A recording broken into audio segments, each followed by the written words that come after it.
With Auburn's offense and the way they like to tempo, how important is time of possession? Because when they get things going, you know, obviously they're successful, but if they want 3 and out a lot of times they're falling off the field at 40 seconds with an offense. So how big is time of possession in that regard? It's going to be a big emphasis this week to handle the tempo. First and second down, we got to handle that. Because if those guys get third and short, that's when they like to go really fast. And those guys keep getting first downs, they have to go really fast.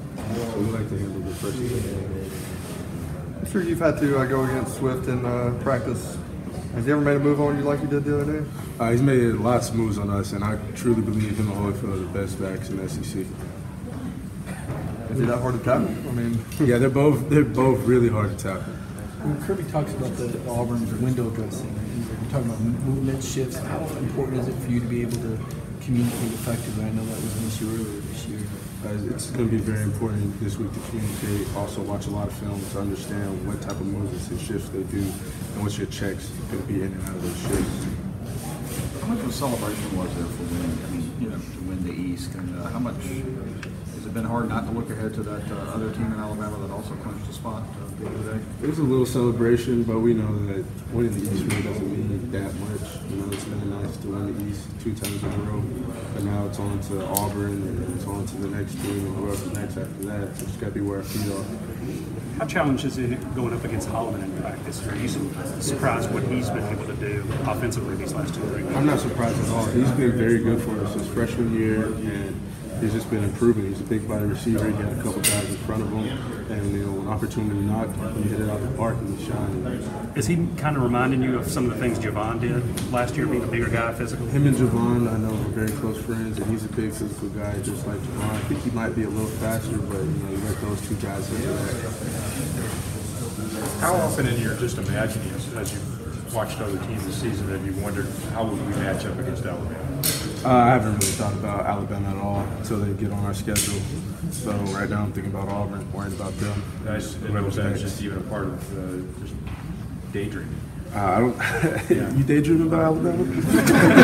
I don't have to play them. I don't daydream about Alabama at all. Yeah. They are on your schedule now, though. Yeah, they're on our schedule now, but we'll worry about Auburn. Advantages to coming back home after being on the road, and it seems like it's been a long time. It seems like it's been forever, honestly. And I'm glad it's a night game so we can light up Sanford Stadium. And it's going to be a good time. What does Auburn do different than some of the offenses you've seen? I think you mentioned tempo. Is that the main thing? It's tempo and their formations. They like to run a lot of tricky formations, a lot of shifts in motions, and get your defense thinking. Communication is going to be a big key this week. You were in the stands 2 years ago, is that right? The Auburn game. What are your memories of Georgia's performance that night? Second loudest game ever I've been a part of. It was the second loudest game ever, and everyone's excited. And the way we handled the game was amazing. And this Auburn team this year kind of reminds me of the team we had 2 years ago.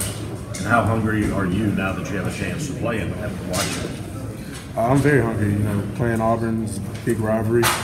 We can't get excited for this game. How have you seen some young guys like Tyson step up on the defense, and have there been more young guys, you know, put in than you expected? Or? Jordan Davis has definitely stepped up. He's one of those guys that surprised me this year. Tyson's done a good job as a maturity level, and he's getting mature each game and each week, and he's taking stuff a little bit more seriously than he was at the beginning. He's learning how to watch film, he's learning how to practice, which is a big thing for young guys. It's really hard for them to learn how to practice at this level. And how important has that been for you guys to have some of that younger depth with some injuries hitting you guys? It is very important, you know, for those guys to step up. We need those guys and laying it down on the stretch like it's shown up this year. What's the loudest game? The loudest game I've ever been in was probably 2 years ago. I was in the stands for the Tennessee game. It's the loudest Sanford's ever been. Oh, really? That was the second loudest. What are your observations? After the game the other day, Monty and Jonathan were talking about some of the naysayers that I guess specifically about the defense, you know, stopping and runs, that sort of thing. Is that kind of the attitude of that? Is that something y'all feed off of? People talk about you like that? Yeah, it's something we feed off of, and usually with a lot of teams when they talk trash or naysay about us, we kind of go out there and slap them in the face and prove them wrong.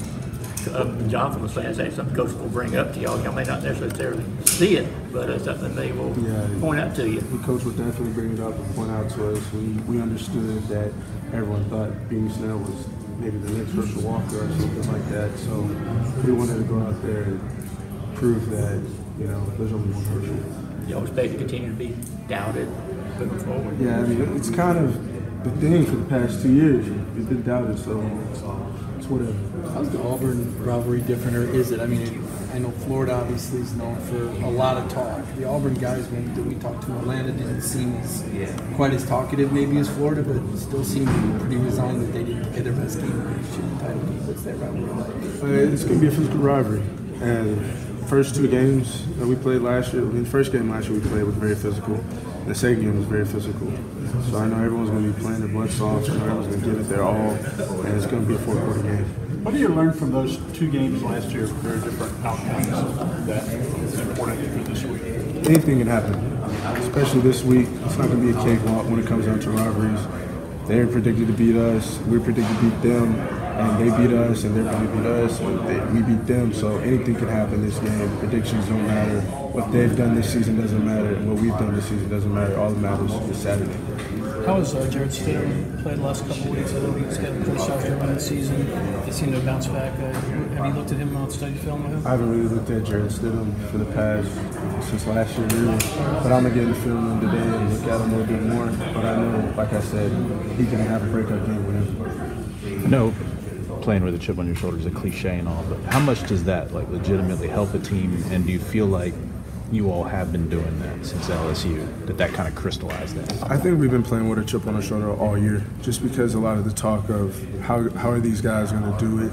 A lot of the seniors, no one really talked about those guys. They always talked about what left. No one talked about what's here. And I think that made a lot of guys on this team play with a chip on their shoulder. Is that a little more the personality of this year's team than the 2017 team? What do you mean by that? Playing with that, playing to prove the naysayer. I'll say it's a different dynamic. I'd definitely say last year they played, for each other, and we're playing for each other too. But there's a lot of naysayers last year too, and they wanted to prove the naysayers wrong too. This year's about the same thing. We learned from those guys last year, so we're trying to instill the same thing in this program. What are your observations about Tyson Campbell this season? Where areas he's grown, just overall description? Mentally, he's grown a lot in the head. You got to learn the plays, and that was one of the things that I was very surprised that he did. It's young and very fast. He learned the plays very well. He's has to just grow up and grow a little bit more confidence in himself, I'll say that. But he's a great player, and he'll be a great player for Georgia. What are some of his strengths in your mind? His speed and his length. The kid's very fast. He has good length. He's not afraid to hit. Were you encouraging him to boost his confidence, or you? That just comes with the game. It just comes with the game. You tell him you got to get some confidence in yourself. You encourage him.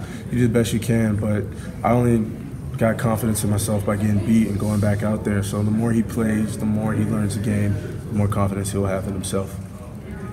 I think Monty Royce and Tay Crowder are coming along. It seems like they got maybe a little bit more playing time this week together. How are they developing? Those guys are doing a great job for us. I'm really proud of those two, especially Monty and Tay. Those two guys, I told you guys earlier, Tay Crowder is going to be a special one for us. And he's one of those guys that stepped up. He's really taking the game seriously, studied a lot of film, him and Monty, and they're just flying to the ball. How much did the bye week benefit you guys as a defense and what you've been able to do with Kentucky and Florida the past couple of weeks? We got a lot of guys back. We got to get some guys healthy, and that's what helped our defense, is getting guys back and getting them healthy. And we got to get a step ahead on Kentucky and what they did, and it showed up on Saturday. Was the bye week the turning? If there's a turning point, is that the game do you point to, or has there been one? Oversimplifying. I just think we've just been chopping away. I don't think there was a major turning point at all. I think we learned from our mistakes and just kept pushing on and just kept going.